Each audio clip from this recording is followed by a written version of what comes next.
हाँ तो फिर जबरदस्त स्वागत बा आप सभी के भाई भोजपुरिया यूट्यूब चैनल में। अब की बार फिर वो भाई भोजपुरिया एक और नया बड़ी रिपोर्ट तैयार कैल बा, जेमे बात कल जाओ भोजपुरिया king power star Pawan Singh ji और भोजपुरिया क्वीन मिस अक्षरा सिंह के जोड़ी फिर नया खबर यानी सामने आयल बा, वो भी पुदीना गाने पे। जी हाँ, पुदीना हसीना जो पूरा विश्व के सबसे हिट गाना बन चुके, पूरा इंडिया में सबसे नंबर 1 और शॉर्ट वीडियो रील्स वीडियो की बात लो पर सबसे नंबर 1 सबसे बड़ा रिकॉर्ड बने बा। जब फिर पवन अक्षरा एक साथ जम के तारीफ कर ढेर सारा खुलासा कैले बड़ो अपना ही प्रोजेक्ट पर। जी हाँ, अब हो सकता है आगामी प्रोजेक्ट में पवन अक्षरा शायद एक साथ देख भी सकता नहीं आप सब, लेकिन अभी वो कंफर्म रिपोर्ट ना समझी। अभी पहले खबर जानी कि पुदीना गाना इतना वायरल भइल बा कि पवन अक्षरा के भी झुमा दिल बा शॉर्ट वीडियो बनावेला, जब खूब वायरल भइल बा खबर। जी हाँ, तो आप लोग वही नया बड़ी जानकारी की रिपोर्ट लेकर मैं सारा कुछ डिटेल साथ बताएं, बस पूरा वीडियो 1 तक देखी।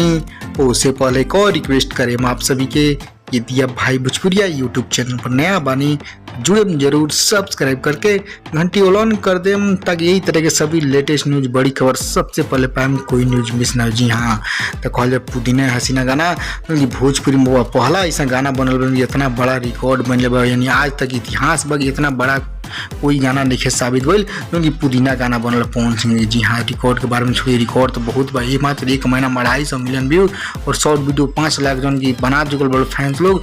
ये तो बड़ा रिकॉर्ड बनल बा। अभी करंट में 350 मिलियन क्रॉस कर चुकल बा 1.5 महीना में, वो करंट रिकॉर्ड बा। अब कहल एक बार पवन अक्षरा का रिस्पॉन्स क्योंकि सबसे हिट के तरह साबित हो गए, ये लोग कितना बड़ा बखान कर लो। जी हाँ, तो पवन सिंह के तो बखान बटले बा, सारा फैंस लोग थैंक्स धन्यवाद देता ना।